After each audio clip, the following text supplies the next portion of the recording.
실화탐사대 앞으로 충격적인 영상을 보낸 건 집주인 권영희 씨. 세입자와의 악연은 계약 직후부터 시작됐다 말합니다. 처음부터 계약을 끝만 딱 내고 그 다음부터는 달새도 안 두고 그리고 전화도 안 받고. 집주인 권 씨는 계약 기간이었던 지난 1년 동안 연락을 취했지만 세입자를 단 한 번도 만날 수 없었다 합니다. 결국 계약 기간이 지나고 나서야 굳게 닫혀있던 문을 열 수 있었다는 권 씨. 하지만 저는 사실은 사람이 죽은 줄 알았어요. 그래서 무서웠어요. 세입자는 바로 20대 여성 박수민 씨. 이번 달 기준 매매가 최고 7억 원에 이르는 고급형 주택. 수민 씨는 보증금 1,000만 원, 월세 110만 원 납부를 약속하고 이곳에 입주했습니다. 이런 집이었나요? 아니 저렇게 아늑한 곳을 아수라장을 만드는 거예요? 돈 안 내면 300만 원. 여기 22년 11월부터 아직까지 1년째 안 내고 있는 거예요. 월세는 물론 관리비도 안 냈습니다. 권 씨는 이 문 앞에만 서도 극심한 공포감을 느낀다 합니다. 진짜 미치겠다. 나 이제. 아이고. 아니 이게 어떻게 이렇게 만들어 놓죠? 아유 막 벌레도 나네. 아니 집주인 입장에서 얼마나 답답하고 진짜 속상하겠어요. 그러니까요. 원래 새 집이었는데 정체 모를 각종 쓰레기로 발 디딜 틈조차 없는 내부. 지난 1년 동안 세입자 박수민 씨는 이곳에서 머무른 겁니다. 야 정말 한숨밖에 안 나오는 상황이네요. 진짜 무서워. 뭐가 이렇게 많아요? 아유 저건 좀. 진짜 저는 이해가 안 돼. 소파 위에 쌓여있는 각종 배달 음식들. 최소 수개월은 방치된 듯 보였습니다. 아우 벌레. 아니 우리 카메라 감독님은 무슨 죄예요? 지갑도 있는데. 지갑도 있어요? 지갑이 있다고요? 여권이죠? 사진이 있네. 여권인데? 여권이요? 여권을 왜 놔둬갔지? 못 찾았겠죠. 네, 시청자분들의 이해를 돕기 위해서 지금 해당 집의 모습을 도면으로 상세히 좀 보여드리겠습니다. 오. 또 뭐예요? 뭐예요? 뭐죠 이게? 개털. 아 털인가? 그쵸? 개 털인 것 같은데 너무 심하다. 이거는 뭐 이렇게 할 수 있어요? 집주인도 반려동물도 상상하기 어려운 환경에서 지내고 있었습니다. 야 저기 반려동물까지 있었던 거예요? 아이고. SNS를 통해 그녀의 반려견을 확인할 수 있었습니다. 저 반려견은 무사한 거죠? 네, 다음은 아까 보셨던 복도로 지나서 안방입니다. 문도 안 열리네요. 정말 이게 사람 사는 것 같은데 개하고 개 똥이 막 발발이요. 아유 아유 이거 참. 뭐 화장실 변기가 왜 이렇지? 그리고 마지막으로 보여드린 이 장면이요, 바로 안방에 딸린 화장실입니다. 우리 제작진 고생. 화장실 문을 열자 극심한 악취가 코를 찌릅니다. 칫솔도 있는 거 보니까 뭐 화장실에서 뭐 우유 먹고 화장실에서 콜라 먹고 과연 이럴 수가 있나? 쓰레기 봉투는 그 처음에는 버리려고 했나 봐요. 문제는 이뿐만이 아니었습니다. 거의 모든 수납 공간에는 쓰레기들로 가득했습니다. 단 1년 만에 쓰레기장이 된 새 집. 에헤이 참 정말. 각종 쓰레기만을 남긴 채 호련히 사라진 박수민 씨. 그녀는 도대체 어디로 사라진 걸까? 집주인은 그녀의 행방을 찾기 위해 관리사무소에 협조를 요청했습니다. 해당 옷실 출입 기록과 CCTV를 살펴보던 중 한 명의 여성을 특정할 수 있었습니다. 10월 2일 날 0시에 들어와. 계약 당시 직접 얼굴을 봤던 권 씨 역시 CCTV 화면을 믿지 못했습니다. 근데 그 얼굴이 아니던데? 아니 근데 제가 그때 사진 봤을 때잖아요. 지금 카톡에 푸셔 나온 애 있잖아요. 그 사진이랑 그때 본 옷은 그대로던데? 뭔가 잘못됐습니까? 하나는 그렇게 한 적이 없네요. 분명 권 씨가 기억하는 그녀는 마른 체형에 수려한 용모를 갖고 있었다고 합니다. 정말 그녀가 맞는 것일까? 아니 한 마리도 아니고 두 마리네요. 얼굴 윤곽이 좀 비슷한 것 같기도 하고요. 채용이 많이 변화를 했나봐요. CCTV 관찰 결과 우리는 더욱 확실한 정황을 포착할 수 있었습니다. 이게 그냥 팔 문신이거든요. 네. 근데 여기 찍힌 거 보면 여기도 문신이 있어요. 그게 그대로 있어요. 기존에 입수한 사진 속 수민 씨는 왼팔에 문신이 있었고 아, 문신이 있네요. CCTV에 잡힌 그녀의 왼팔 역시 같은 형태의 문신이 있었습니다. 아, 있네요, 문신. 같은 사람이 그러면 많네요. 수민 씨 맞네요. 집주인 권 씨의 기억 속 그녀는 온데간데 없고 이제는 낯선 모습을 한 채 사라진 그녀. 그럼 마지막 그 출입 기록은 며칠이었던 거예요? 10월 8일 13시 17분 이게 이제 배달 음식 배달시켰던 그 마지막 날이에요. 그리고 이제 기록이 이제 없어요. 계약 만료를 한 달 남짓 남겨두고 그녀는 돌연 사라지고 맙니다. 월세와 관리비 체납은 물론 새 집을 쓰레기집으로 만들고 종적을 감춘 그녀. 그녀는 지금 어디에 있는 것일까?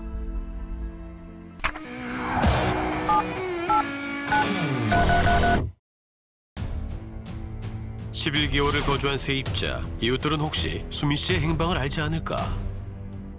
우리는 주변 일대를 탐문해봤습니다. 강아지 2마리 정도 이렇게 약간 이런 모습으로 항상 다니시거든요. 혹시 보신 적 있나 해가지고. 한 번도 없어. 아, 네네네. 이렇게. 아, 그녀를 찾을 유일한 단서는 쓰레기장이 되어버린 집 그곳밖에 없었습니다. 집주인과 함께 다시 수민 씨가 머무르던 집을 찾았습니다. 이건 쇼핑병도 아니고 이거 무슨 오자시네 무슨 쇼핑을 해가지고 한 거랑 먹는 거랑 이런 거랑 이게 뭔 짓인지 모르겠어. 아, 이 사람이 그건가? 뭐 책자가 하나 있는데 뭐 옷장사를 했나? 뭐 베이지 자켓. 처음 보세요 지금? 네. 그러고 보니까 온갖 쓰레기 틈에서 비교적 옷들은 좀 깨끗해 보이네요. 네. 그러네요. 옷들은 다 옷걸이에 걸어놨어요. 걸려져 있어요. 장부와 가지런히 걸려있는 옷들. 그녀는 이곳에서 무슨 일을 했던 걸까? 제작진은 그녀에게 옷을 샀다는 사람과 어렵게 연락이 닿을 수 있었습니다.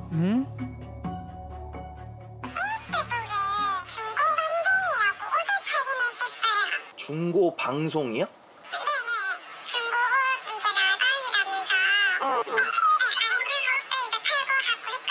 아, 라이브 방송을 페이스북으로 했었어요?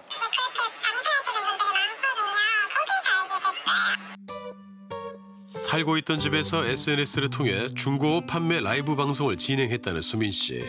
하지만 고객들은 그녀를 둘러싼 비밀에 대해선 알고 있지 못했습니다. 그러니까 방송하는 공간 제외하고는 모두 다 쓰레기장이었네요. 그렇죠. 이야, 그러니까 휴대폰 거치대 위치와 이 옷걸이 위치를 보니까 저곳에서 방송을 그렇네요. 했나 봐요. 그래서 있는 것 같아요. 수민 씨는 현재 라이브 방송을 중단한 상황. 하지만 끈질긴 추적 끝에 우리는 수민 씨 친척으로부터 연락을 받을 수 있었습니다. 무슨 시중 쓰고. 찾고 있는데 연락이 안 돼서 네, 연락 드려요. 그 상태라서 혹시 실종이 되신 건가? 라고. 이렇게. 제가 알기로는 잘 있는 걸로 알고 있거든요.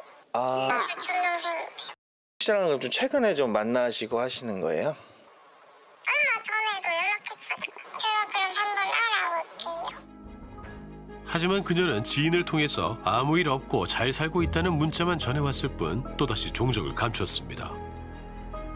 아, 연결이 되지 않아 삐 소리 후 소리샘 퀵보이스로 연결되오며 결국 임대차 계약서에 기재된 수민 씨의 주소로 찾아가 보기로 했습니다. 혹시 이곳에서 그녀를 만날 수 있지 않을까? 수소문 끝에 그녀의 가족으로 보이는 사람에게 연락을 취할 수 있었습니다. 씨가 좀 연락이 안 돼서 혹시 저도 잘 모르겠네요. 그 만나뵌 적은 좀 오래되셨나요? 예, 아, 어느 정도 되셨어요? 기억이 안 나네요. 지난 1년여간 그녀의 연락이 오기만을 기다렸다는 집주인. 결국 참아왔던 분노를 터뜨리고 맙니다. 정말 이 밑에가 바닥이 정말 이거 다 청소만 해서 될 일이 아니고 다 갈아야 될 정도로 이렇고 벽지도 오염 다 돼서 바꿔야 될 판인데 이런 거 임대 주고 이런 거 못할 것 같아요. 어떻게 저렇게 사람이 저럴 수가 있을까? 오랜 고민 끝에 영희 씨는 고소를 결심했습니다.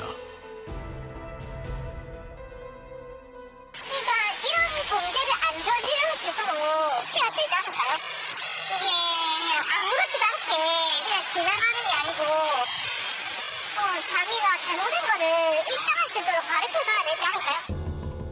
아, 1년 동안 연락도 안 되고 뭐 다른 방법이 없었나 봅니다. 네.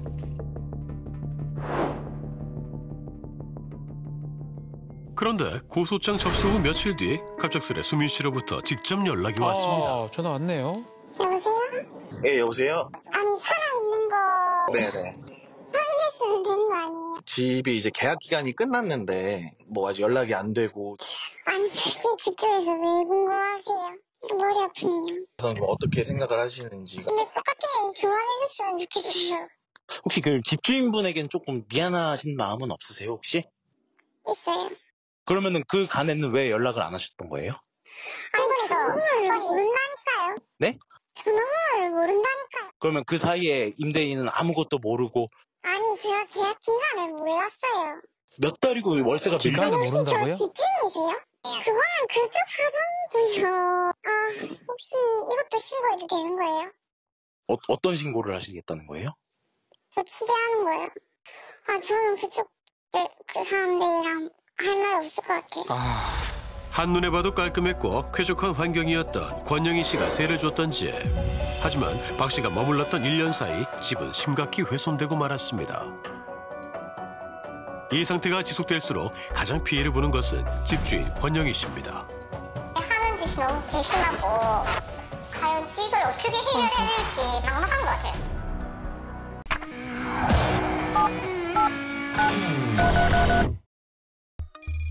다른 지역의 한 오피스텔, 이곳에서도 비슷한 피해 사례를 발견할 수 있었습니다. 일단은 그 층에 세입자분들이 바퀴벌레가 많이 나온다. 그리고 거의 시체 썩는 악취가 난다. 이렇게 얘기를 하셔서 이곳의 세입자는 지난 22년 12월에 입주했고 작년 6월 돌연 종적을 감췄습니다. 수개월간 연락이 닿지 않자 결국 문을 개방할 수밖에 없었고 문 너머의 방 내부는 처참했다 합니다. 여기도 뭐. 이거 아우. 잠깐만요. 똥을 싸다가 막힌 것 같아요. 막힌 상태에서 계속 누다가 이게 계속 올라오고 이러니까 물도 안 내려가지 하니까 거기 앉아서 똥을 놓은 것 같아요. 더욱 놀라운 것은 이곳의 세입자 역시 평범해 보이는 20대였다는 겁니다. 그냥 일단 변기는 뚫어야 되니까 장갑 끼고 손으로 퍼냈어요. 근데 딱딱하더라고요, 똥이. 그래서 그때 이제 생각을 한 거죠. 이게 변기가 너무 막히고 해버리니까 이 사람이 문턱에 앉아서 쌌구나. 하루라도 빨리 청소업체를 섭외하려 했지만 현장을 본 업체들은 모두 거절했다 합니다. 거절하죠. 못합니다. 이 건물의 관리인인 정환 씨는 결국 몇몇의 지인들과 함께 모든 청소를 도맡아 해야 했습니다. 방을 정리하는 데 들어간 비용만 약 200만 원. 도대체 집을 왜 이렇게 만든 것인지 반드시 확인해야 했습니다. 핸드폰이 수신이 정지돼 있더라고요. 저희들도 지금 연락을 지금 못 하고 있습니다. 저희들도 지금 연락 안 하기가 너무 오래가지고 한 10개월 정도 됐나?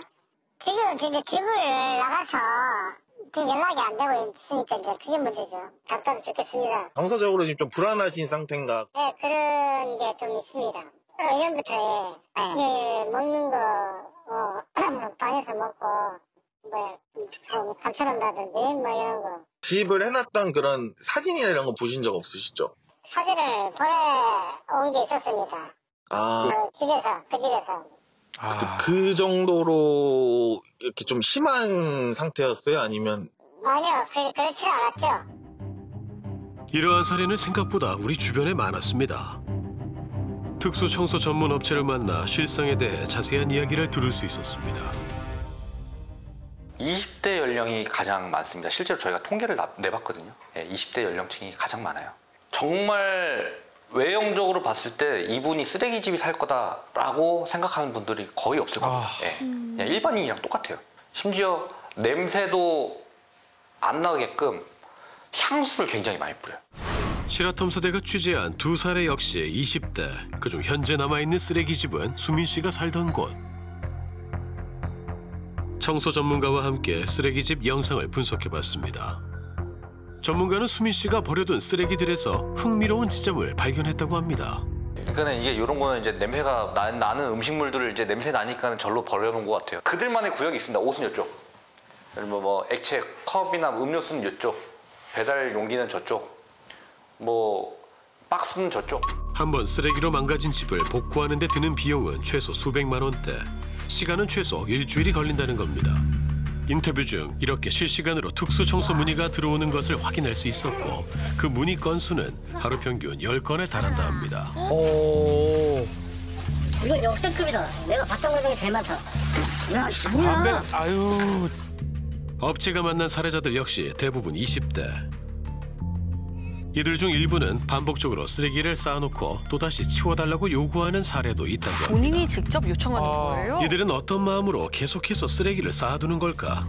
본인이 버려야 되겠다라고 생각은 하지만 자꾸 미루게 됩니다. 2달이 미루어지게 되고 3달이 미루어지게 되면 그때는 이제 너무 산처럼 쌓여가지고 버릴 수 없다는 걸 알게 되는 거죠. 그리고 너무너무 창피하니까 이거를 누구한테 도움을 요청할 수도 없고 그래서 그냥 런어웨이, 도망가버리는 포기하고 이런 도망가는 전략을 거네요. 선택을 하게 됩니다. 뭐 리셋 증후군이라고 하는데 그렇게 이제 버리고 도망가도 다시 다른 집에서 시작할 수 있겠다. 아마 이런 생각으로 도망간 것으로 생각을 하는데요. 결국 지난달 법원의 주관하에 집을 정리할 수 있게 됐습니다.